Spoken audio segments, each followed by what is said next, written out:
moi, c'est juste synonyme de liberté, ça me permet de m'exprimer, quoi, en gros. Je me sens bien quand je fais du vélo, et voilà.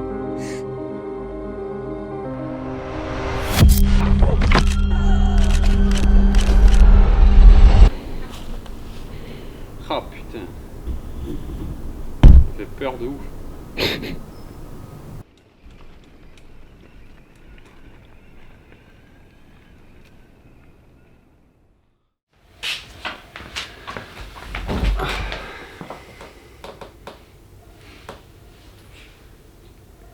On est bon?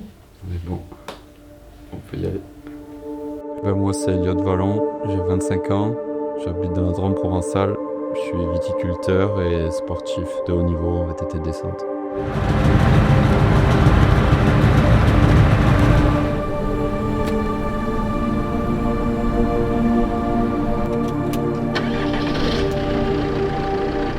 Deuxième fournée. Alors de base, il faut savoir que moi j'ai fait des études à Aix-en-Provence dans le génie civil. J'ai fait une licence en alternance, sauf que c'était pas trop compatible avec le sport de haut niveau. Du coup, j'ai pris la décision de démissionner, de me consacrer à fond dans mon projet sportif. Et donc c'est pour ça que j'ai pu travailler avec mon père dans son exploitation viticole. Hein? Oui, là, il fallait la ramasser. Hein. C'est déjà 8 heures la cave. J'aurais pas pensé de dire ça un jour. Mais au final ça se passe bien, donc c'est cool. Moi j'ai pas encore trop d'expérience, donc je fais les choses les plus simples, on va dire, mais petit à petit.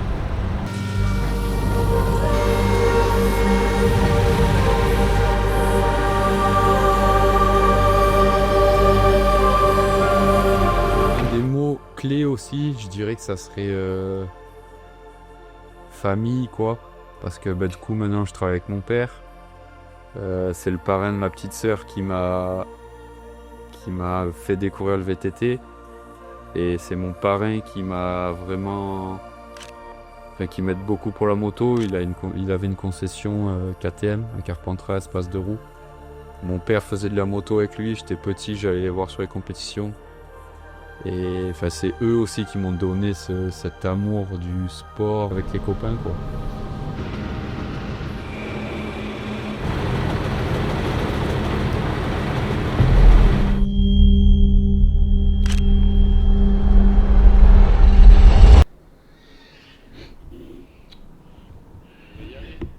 En fait, il y a eu beaucoup de chutes pas forcément graves d'un point de vue blessure, mais qui ont eu quand même, je pense, un impact un peu mental.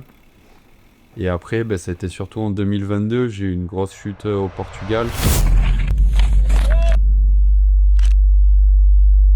Je me suis cassé un os de la joue et déplacé au Portugal.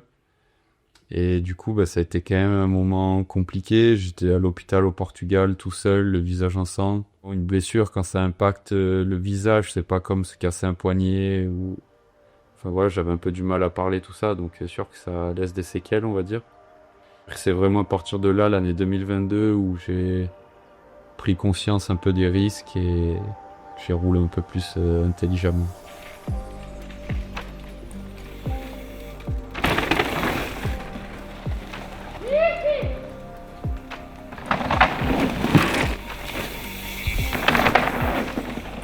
Petite adrénaline qui va bien. En fait, je pense que c'est mon meilleur et le pire à la fois. C'était finale de Coupe du Monde au G. Et voilà, les G, c'est vraiment léger, quoi. C'est une course à part. Du coup, j'étais sélectionné par la fédération, où j'avais le maillot France. Donc dès que dès que le public voyait un maillot France passer, c'était gros bordel au bord de la piste. Et du coup, finale, je pars et l'orage arrivait, quoi, et je suis parti. Super descente et tout. Et malheureusement, je me suis enroulé dans le dernier bois. Sonné et tout, mais tout le public, enfin vraiment le public au bord de la piste tout le long, c'est vraiment un souvenir de fou. Au final, bah, pas eu de casse quoi, mais ça aurait pu être. J'aurais pu faire un très bon run et au final ça s'est pas concrétisé quoi, donc c'est un peu dommage, mais le fait de vivre ça c'était vraiment incroyable.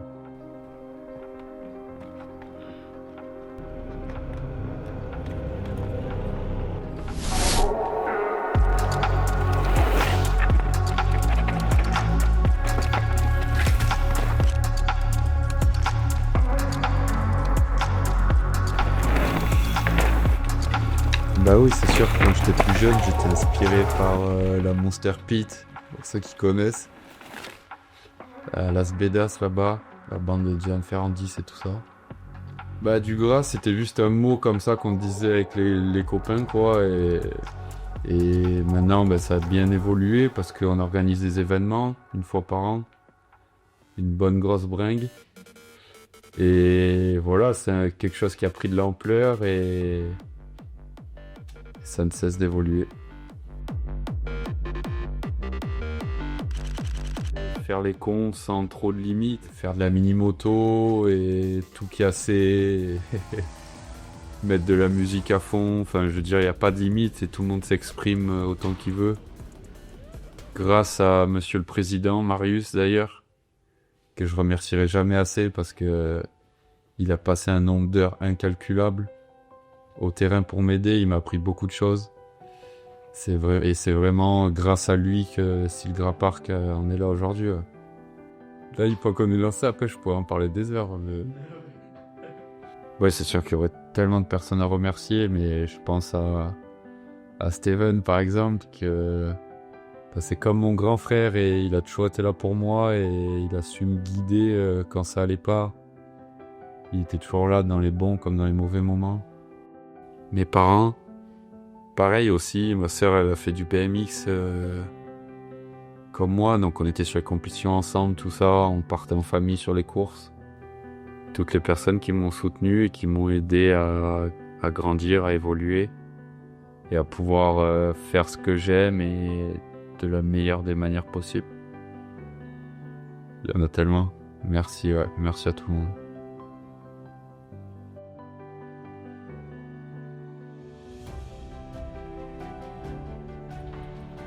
Après, il y a des années où ça se passe.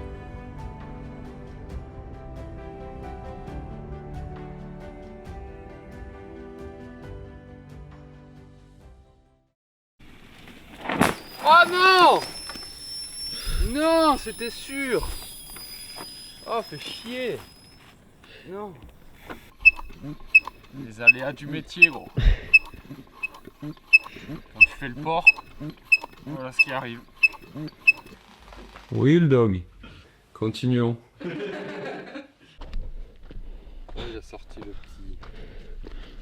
le petit modèle.